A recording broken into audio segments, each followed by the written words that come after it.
Je m'appelle Bernard Fontanille, je suis médecin urgentiste.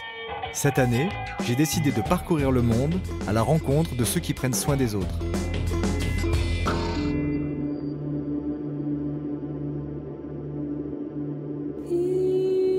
Le rêve ultime de tout voyageur de l'Ouest américain. Le mythe, inscrit dans l'inconscient collectif par les westerns de John Ford. Monument Valley. Sur le plateau du Colorado, à la frontière entre l'Utah et l'Arizona, cette vallée des Rocs est en plein cœur du territoire sacré des Indiens Navajo. Pour les premiers habitants de cette terre, les immenses monolithes de grès rouge sont ici les corps figés des monstres vaincus par les hommes, là des bâtons de prière laissés par les dieux.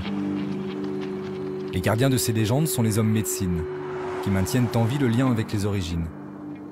Par leur voix, leur chant, leur mémoire, l'art de guérison Navajo a résisté à l'histoire et continue d'être pratiqué. Bonjour. Bonjour. Je vais à Shantou, Arizona. Vous pouvez m'avancer un peu? Shantou, c'est plus bas sur mon chemin. Montez.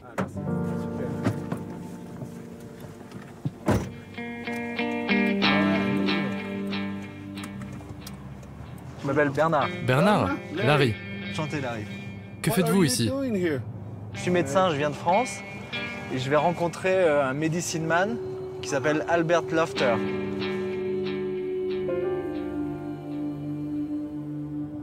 Shantou est au milieu de nulle part. Alors, bonne chance. Merci. C'est la plus grande réserve des Indiens Navajo, où l'on pratique encore des cérémonies. Ici, on parle encore le dialecte Navajo. Il y a encore beaucoup de chants qui retentissent.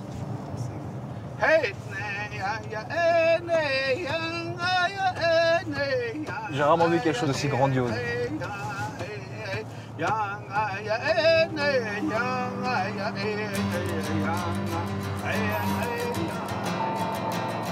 Plus de 150 000 Navajo vivent sur la réserve, qu'ils préfèrent appeler leur nation.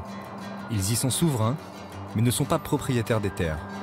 Après quelques heures de route, Larry me dépose sur les hauteurs de Shantou. Ici, le vieux trading post, littéralement poste de commerce, est toujours un point de ravitaillement et de rencontre pour la communauté. Je dois y retrouver l'homme médecine Navajo, Albert Lofter.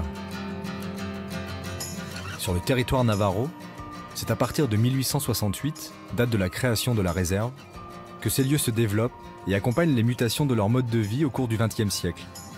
Aujourd'hui, le troc a disparu, et une pompe à essence est venue s'ajouter à l'épicerie et au service postal.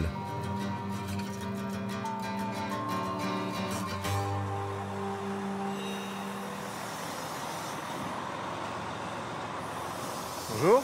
Vous êtes Albert? Bonjour, je suis Albert Lofter. Bernard. Ravi de vous rencontrer. Enchanté de vous rencontrer. Je mets de l'essence. Je dois voir un patient à Navarro Mountain pour faire une cérémonie. Il est vieux, ce poste. Il a été construit en 1889. Il existe depuis longtemps, mais il a été construit par petits bouts. Maintenant, c'est grand. Aujourd'hui, il y a des camions comme celui-là. Mon nom est Albert Lofter, j'ai 66 ans.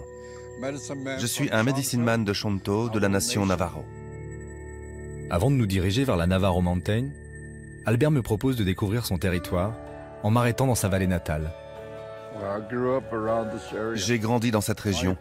Mon père a grandi dans la région aussi. Ma mère et toute cette génération, on a toujours vécu ici.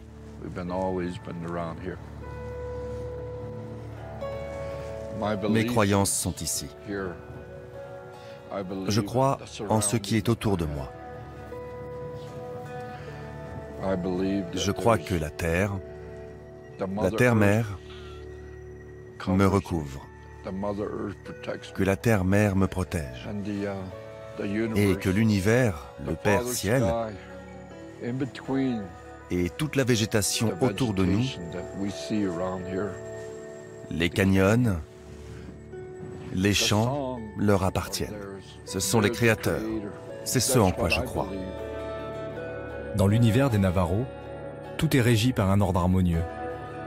Le rôle de l'homme médecine est d'intercéder pour conserver cet équilibre originel. Celui qui prévalait quand les Navajos s'appelaient encore Diné, le peuple sacré.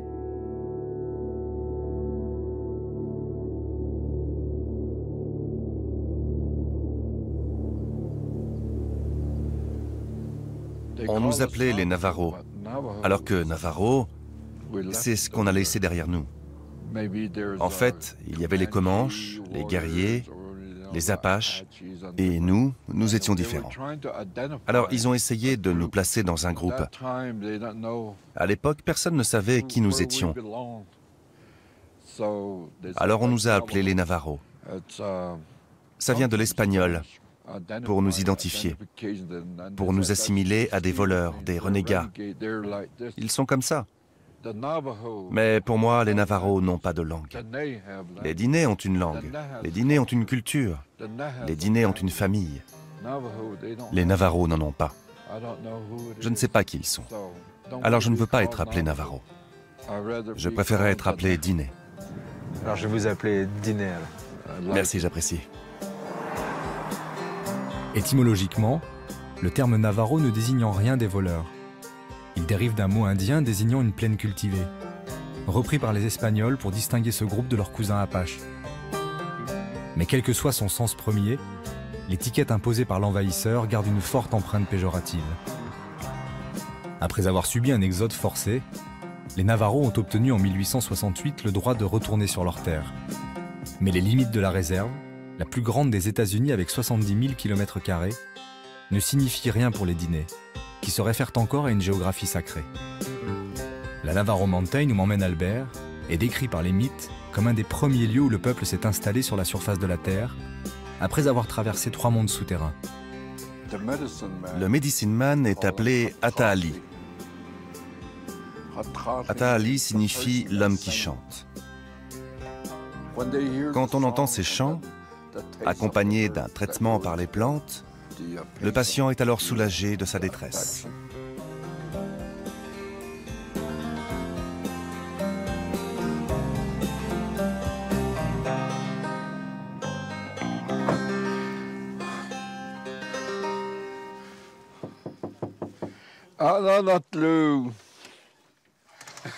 Bonjour.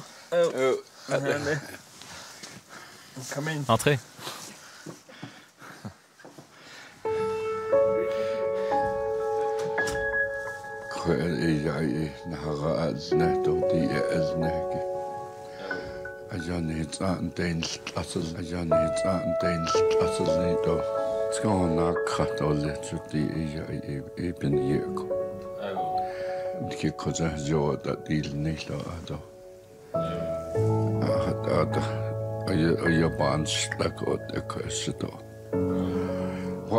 Nous nous sommes dit que j'étais ici pour une raison. Cette raison sera exprimée après la cérémonie. On va donc faire un diagnostic pour déterminer quelle cérémonie nous devons faire. Vous ne voulez pas lui dire ce qui vous arrive? La seule chose que nous faisons, c'est de nous présenter, nos noms, ceux de notre clan. C'est tout. Ensuite, il y a le diagnostic avec le cristal. Albert, je suis un peu confus parce que habituellement les patients, moi ils me disent pourquoi ils me font venir, ils me donnent leurs symptômes. Je dépends des herbes et je dépends du cristal. Je ne fais qu'appeler les esprits sacrés. Ce que je vois, ce que je dis, ce sont eux qui me guident. Voilà, c'est la façon de procéder du guérisseur. C'est à travers le cristal que l'on peut déterminer le problème du patient. C'est ce que je vais faire.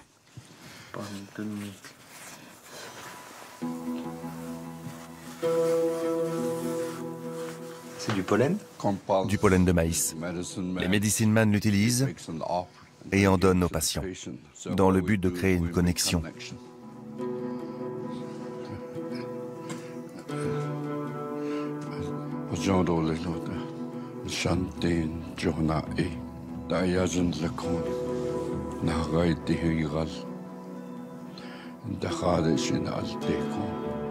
Le pollen de maïs est un symbole de vie et de fertilité, omniprésent dans la culture Diné. C'est une matière vivante, subtile, légère, comme un lien entre les hommes et les êtres sacrés. Il souffre de troubles mentaux qui causent des maux de dos, des maux de tête.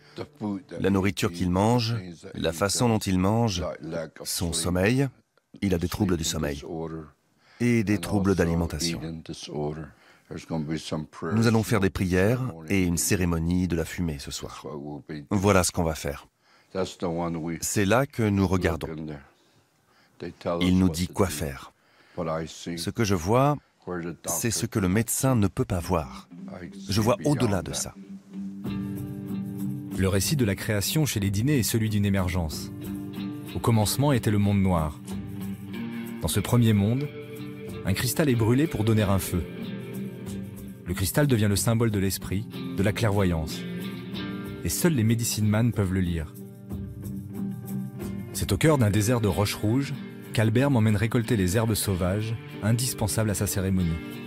L'occasion pour lui de transmettre une partie de son savoir à son apprenti, Charles.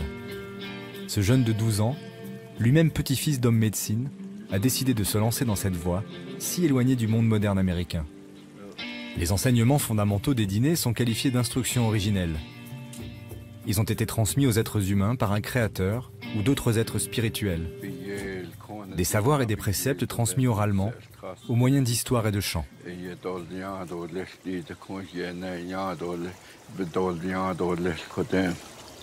Albert, qu'est-ce qu'elle a de particulier, cette eau? Elle fait partie de tous les éléments naturels, de la vie elle-même. Alors on s'adresse à l'eau pour guérir ce qui a été créé par l'eau. Grâce à ces offrandes, l'eau nous autorise à cueillir des plantes médicinales.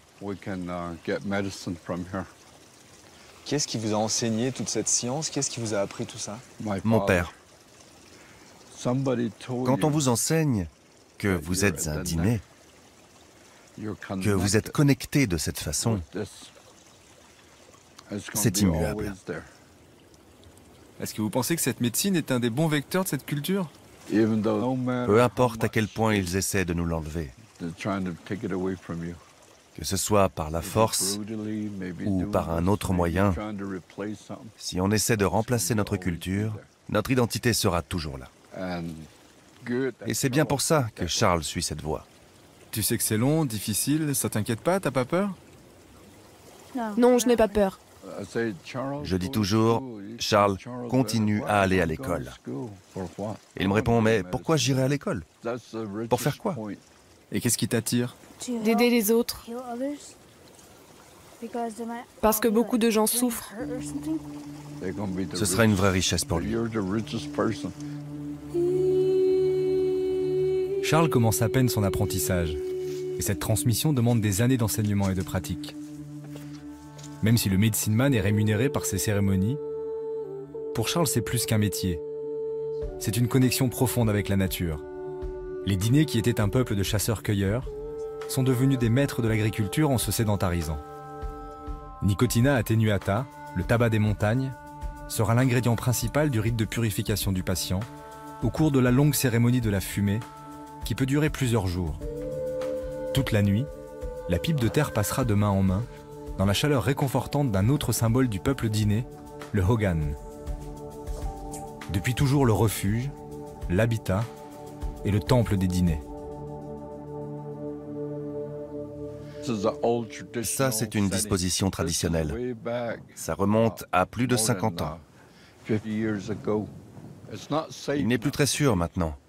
Plus personne n'y habite. C'est pour les cérémonies ou c'est une maison? Tous les Hogans sont utilisés pour y vivre, mais aussi pour les cérémonies. On pousse tout dans les coins, ça laisse un petit espace pour la cérémonie. Il y a des règles pour construire un Hogan? Toujours faire face à l'est. Quand un enfant naît face à l'est et qu'il grandit, son esprit se développe de l'ouest vers l'est. Il connaît alors la direction à suivre. Et le Hogan, c'est le symbole des Dinés, c'est vraiment le symbole de votre peuple? C'est notre centre de sensibilité spirituelle. On se contente d'une seule grande pièce, une seule famille, qui reste ensemble envers et contre tout. C'est ça notre vraie connexion.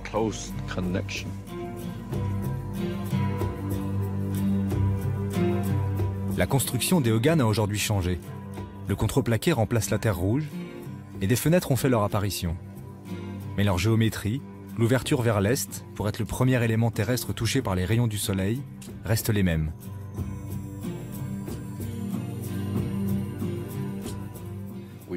Nous faisons la cérémonie en rapport avec le soleil. Une fois que l'on commence, c'est lui qui nous guide. Le tabac que nous utilisons est un tabac aux herbes, celui que nous récoltons. Ce n'est pas du tabac qui est mélangé chimiquement. Nous n'avons pas ça ici. C'est différent, complètement différent.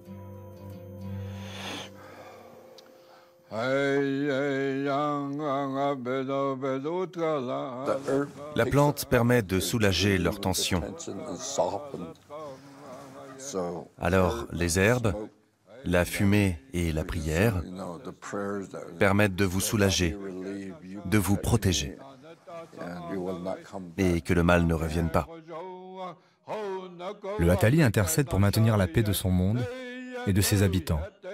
Une quête perpétuelle de l'harmonie, qu'on appelle ici Hojon, un seul mot pour dire la beauté, mais aussi la santé.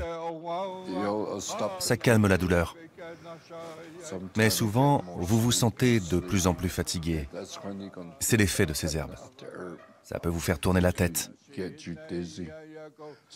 Certaines plantes peuvent vous engourdir le corps. On peut avoir cette sensation pendant plus de 5 heures. Dans le Hogan, Albert chante l'harmonie, la beauté, en présence des proches du patient, un soin collectif, une attention partagée, où chacun trouve sa place.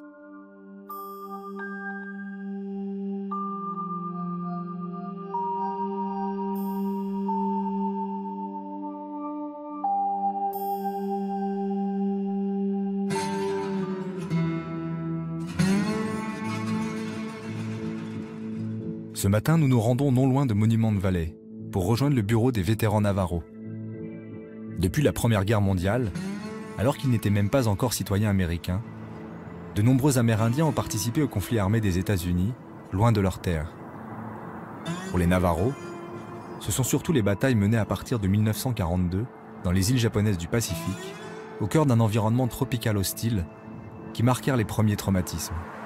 Puis le Vietnam, l'Irak et les conflits modernes. De ces missions violentes, beaucoup rentrent brisés, perdus. La souffrance des peuples autochtones est d'autant plus grande qu'ils s'identifient souvent aux victimes. Et sur le vaste territoire des réserves, l'isolement rend les vétérans plus fragiles.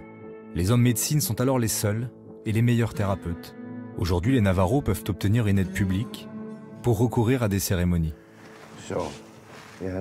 Il doit être réformé des obligations militaires et fournir une attestation de sang indien. Et là, j'indique qu'il a servi dans les Marines. D'accord, donc il a servi dans les Marines. Donc je fais une demande de prise en charge de la cérémonie. Donc l'État va payer la cérémonie finalement. Oui. D'accord.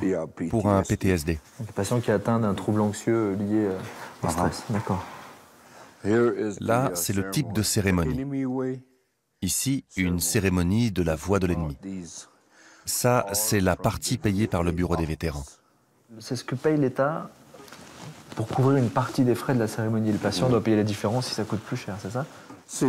Il y a le prix fixé par le medicine man, mais le Bureau des vétérans ne paie pas la totalité. Alors la famille doit payer la différence. Ce programme, il est réservé aux vétérans Navarro? C'est uniquement pour les Navarros. Le programme PTSD a commencé il y a 10 ans, lorsqu'ils ont réalisé que beaucoup de vétérans souffraient de maladies mentales, de PTSD. Ça veut dire aussi que le gouvernement reconnaît le syndrome de stress post-traumatique comme une vraie affection liée à la guerre et qu'il faut la prendre en charge. Oui, mais ça reste dérisoire. C'est la limite. Au retour de la Deuxième Guerre mondiale, les Marines ont eu des troubles liés au massacre et aux autres incidents dans la jungle. Ils ont été utilisés. Par exemple, la langue. Ils ont utilisé la langue Navarro. C'est ce qu'ils font ici à la radio. On les appelait les code talkers. C'est une langue que personne ne comprenait, donc les messages, et personne ne pouvait les traduire. 29 Marines Navarro ont fait des échanges en parlant. et ils ont anéanti les Japonais. C'est comme ça qu'ils ont perdu la guerre.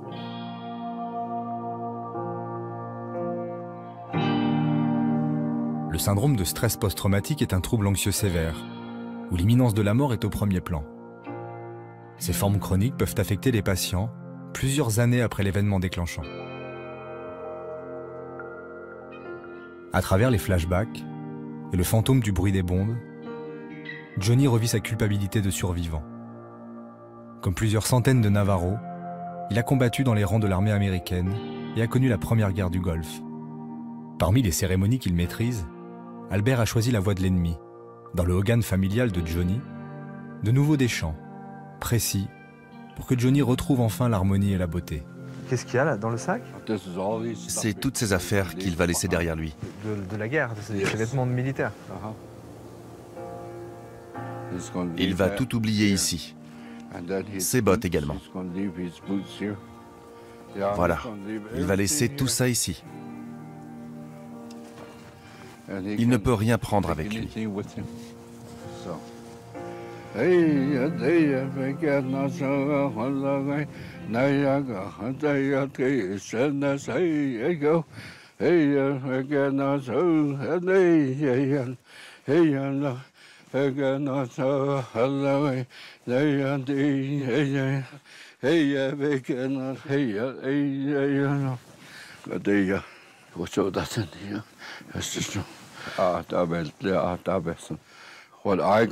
Voilà ce qu'on va faire.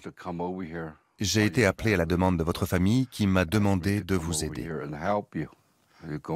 Vous souffrez de troubles mentaux liés aux événements que vous avez vécus pendant votre service dans l'armée. Il y avait beaucoup de bruit, des bombes qui explosent sur le bord de la route, sans savoir qui allait être tué. Quand je dors, tout ça me revient. Je me réveille en sursaut. Ma femme ne comprend pas ce qui m'arrive. Donc la cérémonie va sûrement vous aider à comprendre les choses, à vous reconnecter avec vous-même.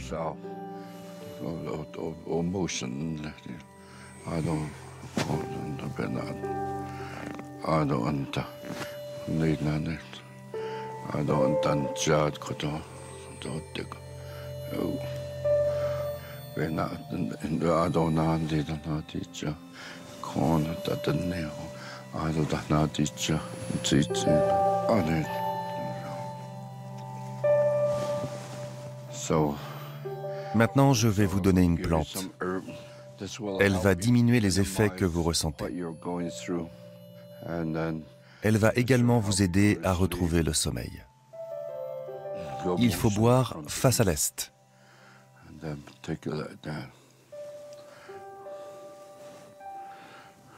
Elles servent à quoi les herbes, Albert? C'est quoi leur fonction? C'est une plante puissante. Elle va le purifier. Et dans quelques jours, il va régurgiter tous les mauvais éléments, notamment les éléments chimiques auxquels il a été exposé. En quoi ces cérémonies, elles sont importantes dans un traitement qui pourrait être fait à l'hôpital par un psychiatre ou un psychothérapeute? Les médecine men vont dans la montagne. Ils cueillent des herbes. Ils prient le sens sacré.